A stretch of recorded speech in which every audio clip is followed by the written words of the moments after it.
Coming up on WUFT News First at 5, a body cam video of a K9 officer attack released.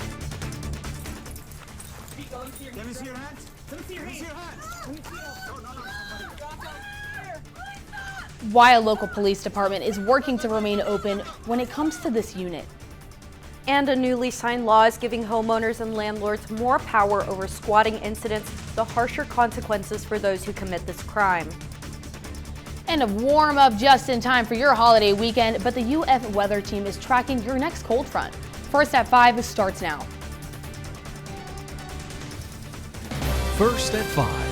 From the University of Florida's College of Journalism and Communications, you're watching WUFT News.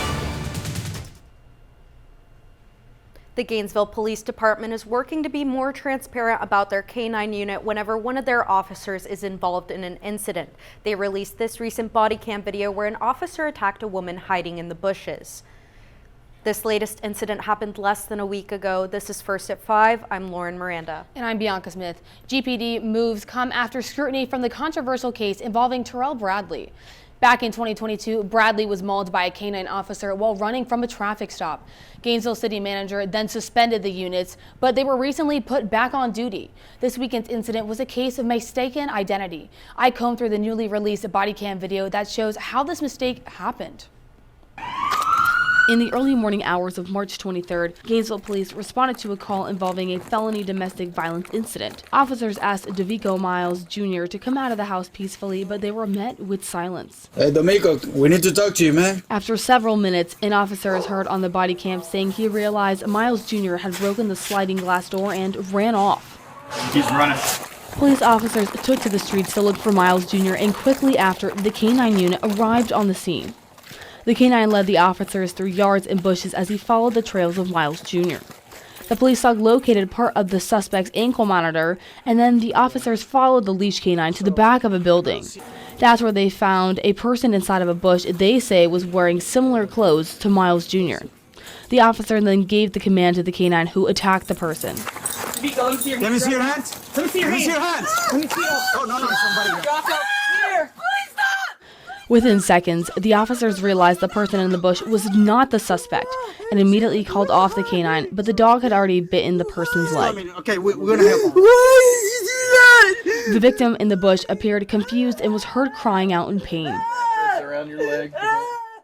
The body cam video showed the police calling EMS and working to comfort the victim while they all waited. The victim was then taken to a local hospital, treated, and released. Miles Jr. was eventually caught and is now being held with no bond at the Alachua County Jail. In their statement, GPD says they are committed to transparency and accountability.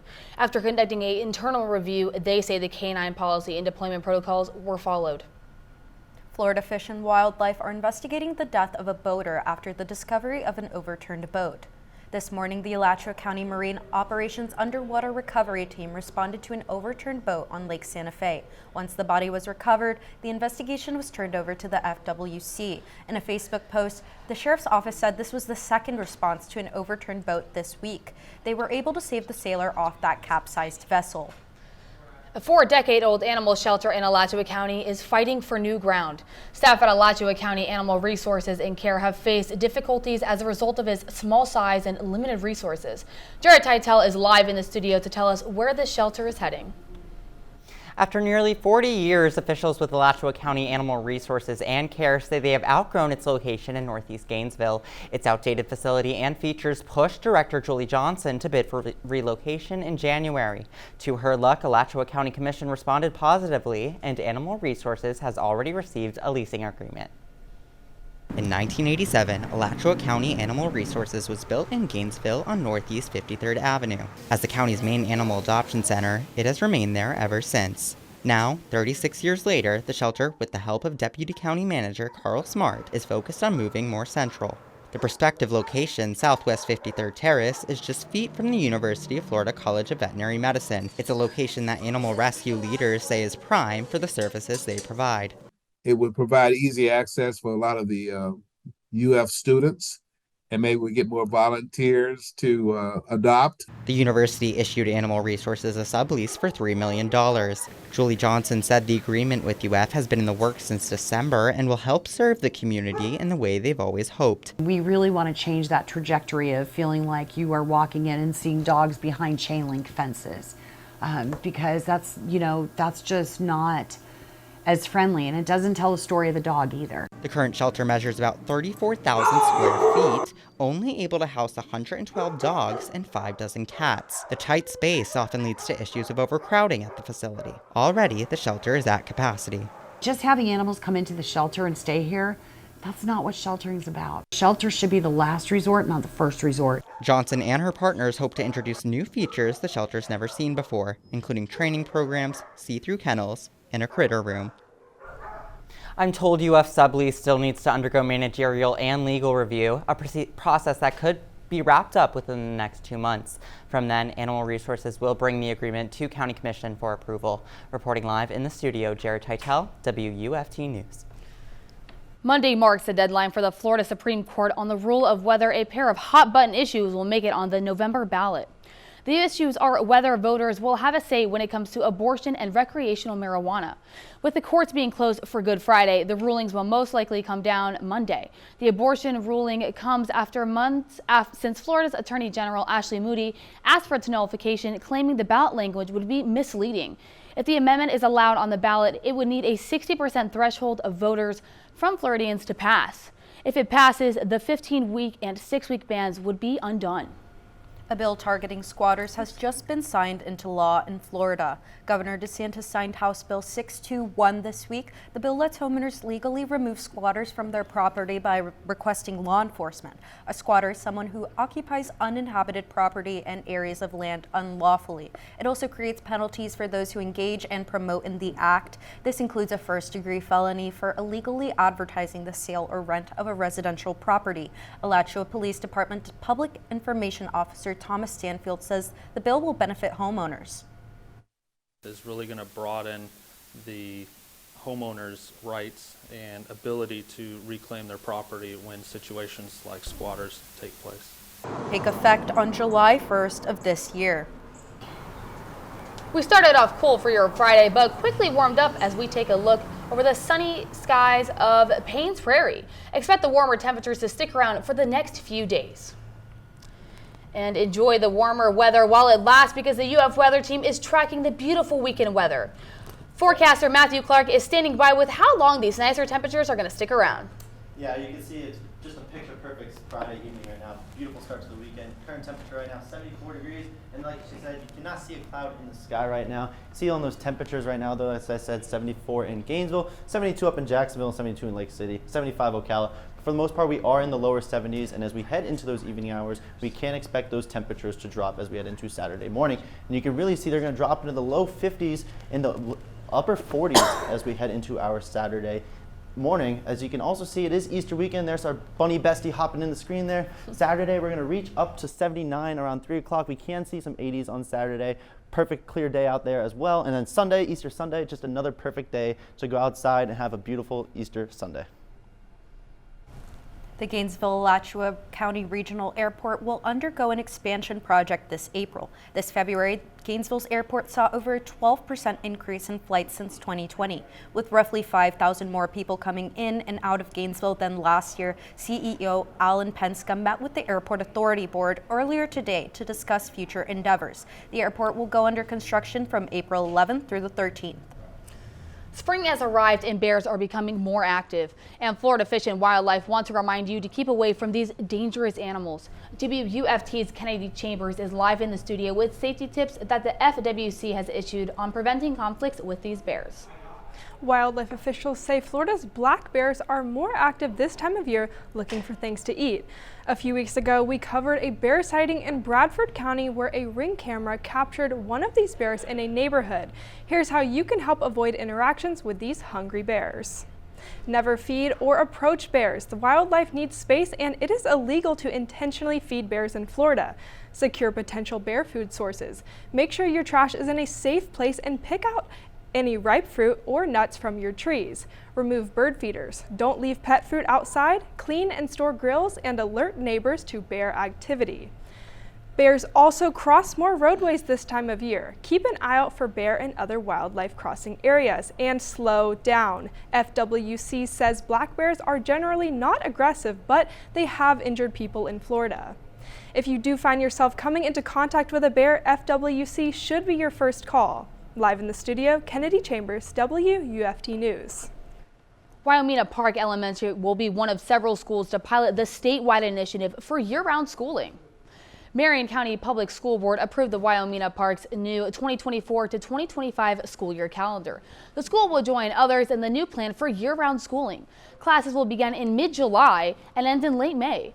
If successful, the new academic plan will be put in place for all Florida schools. Coming up on First at 5, aliens come down to Earth, more specifically UF, how these space-grown plants could change future space travels. All that and more after the break.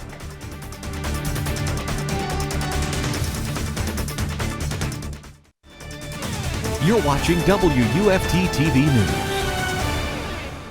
The International Space Station sent space-grown plants to UF to identify how space could identify their genetic makeup. WUFT's Nicole Borman looked into what this means for the future of space travel and growing plants. After several months in zero gravity, the Plant Habitat 03 experiment was brought back to Earth. The children of already space-grown plants were sent back to the ISS to hopefully better adapt their epigenetics to low-pressure conditions. As opposed to genetics, epigenetics is how behaviors and environments can change the way genes work, not the genes themselves.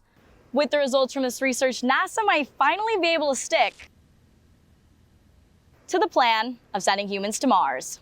Understanding how plants respond to these kinds of environments. And we have to know that before we can go to Mars and rely on plants to help keep us alive.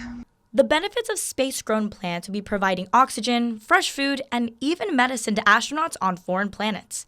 However, ensuring this type of reality is a tedious job that needs to be handled under a microscope. PhD student Hunter Strickland verified that each small step for man ensured one giant leap for science. Having plants here in Florida where it's really humid versus taking them out to the deserts of West Texas, you kind of got to pay a lot of attention. Identical seeds were grown on Earth to compare them to those grown in space. Over the next few months, Dr. Paul will evaluate the DNA and RNA for these differentiations. In Gainesville, Nicole Borman, WUFT News. Alachua County hosted a tribute for Vietnam veterans. The event took place earlier today at the Veterans Memorial at the Freedom Center. It included war memorial displays, guest speakers, free food, and refreshments. Veterans and family members gathered to honor their time served in Vietnam and other wars. Speakers shared personal stories and advice about navigating the struggle of PTSD from the war. Senior Veterans Service Officer Kenneth Boggs says Vietnam caused some distrust in the country. He says this event provides a way to support the veteran community, which is long overdue. Being able to reach out to them and say, hey, you know, we can bury the mistakes of the past and refocus on the future is a big thing, and this tribute is a part of that. The Alachua County Veterans Service Division offers professional counseling and assistance to veterans in navigating their benefits. Alachua County Commissioners are holding a ribbon-cutting ceremony for the new Alachua County Fire Rescue Training Building on Tuesday. You can join to see how the building has been renovated with updated simulation labs for classes, ceremonies, and meetings. The 5,000 square foot building will provide fire rescuers the training to respond to your emergencies. The ceremony is open to everyone, and you can enjoy refreshments at 10 a.m. And if you're looking for an event for the family this holiday weekend, the city of Alachua is hosting its annual Easter egg hunt. It runs tomorrow from 10 a.m. until noon. All you need to do is head on over to the Hall Verde Recreation Complex and bring your competitive spirit. It's completely free for your kids, and gift baskets and eggs are being donated. Yeah, the weather this Sunday for Easter, it's going to be quite excellent. Starting off chilly in the 50s, we are going to start to hop into the 80s. I'll have more coming up.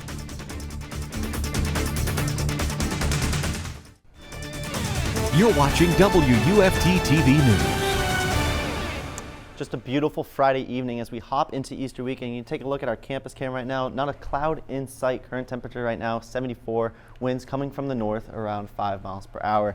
You can see on the temperatures right now, you can see 74 in Gainesville, like I said, 72 up in Jacksonville, 68 in St. Augustine. For the most part, we are in the mid to lower 70s. We are going to start to drop into those 60s and possibly 50s as we head into those evening hours. Now, Mississippi State does visit us here in Florida this Friday evening, and we can see for the weather, it gets into the 50s right now. It gets into the 50s as we head into the final part of the game. And I know when I go to the games, I get a little chilly, so you might want to bring a jacket as you watch that game. First pitch is at 6:30. It's going to be beautiful, sunny, and quite mild outside. That's because of this high pressure system right here that is dominating parts of North Florida, that's bringing that cool, dry air right now. But however, as we fast forward to about Tuesday midweek, as we head into Tuesday night, you start to see a front start to move through, and the next line of showers we're going to start to be impacted by on Wednesday. It is going to bring the dew points up a little bit and the temperatures up as we head into the weeks, but it is going to start to really drop us down into parts of the next week. Now, for the pollen predictor, you can see that pollen is high, so when you're outside this weekend, you are going to want to stay on those allergy medications and try to limit the outdoor if you have an allergy to pollen. High on Friday, high on Easter Sunday. And as again, I was talking about those muggy meters as we head into the weekend. It's going to be very pleasant outside. However, as we head into the earlier parts of next week, those rain chances are going to start to increase, and the muggy mist is going to start to come back. They will start to drop down as we head into parts of the next week. You can see that cold front coming through on Wednesday. See Easter Sunday right now, that bunny is jumping for joy because of the beautiful temperatures on Sunday, reaching just into the 80s, but when you wake up, it is going to be nice and chilly outside. However, as you head into the earlier parts of next week, you're going to start to get into the mid 80s. However, that next front that's coming through on Wednesday, 60% chance of rain, is going to drop us back down into the 70s and even the 40s on Friday morning when you wake up. Well, that sunshine will make for a great weekend of baseball. Coming up, we'll be live from Condren Family Ballpark as the Gators begin a 3-game series with another ranked opponent.